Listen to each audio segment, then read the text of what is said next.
Hi guys, welcome to my vlog. So nabutang ko dyan og 4 cups nga all-purpose flour.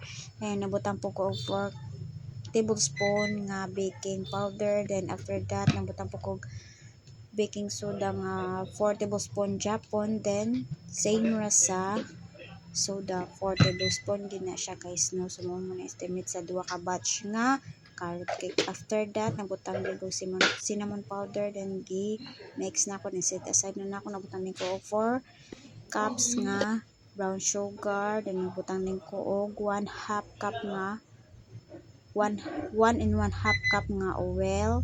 Then sunod ana nag-add ko og 8 itlog guys, no. So 8 ka buok nga itlog at ibutang diha. Then bagaw man na add kog vanilla, so ato na i-mix. Then after that nato ma-mix ana, ilunod nato kaduaw na to lunod ang flour.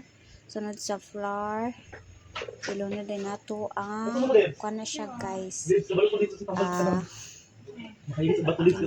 raisins o pinya, pineapple, no. So after that, nalunod na ako, ibutang na nato. So katungaon di pa nato guys, duwa na siya para mamix. So butang mix na ka, mix na nato diha, no.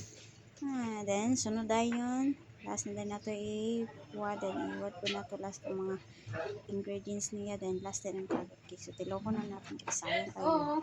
Ito begin na siya sa 2 ka batch. Then ito na mix that. After that, ma-mix na tanan. So ato na rin ibutang sa sheet pan. So tarong na to og bahin nga sakto siya. Then tigas na ko dahil. So ang pagluto tiyan na sa timer, no. So mga 1 ka oras ito nga din na siya pagluto kay namagi usay nga hilaw pa ang tunga. So ito na tata ko ni katuloy sa 2. Then after that, at na rin na siya ni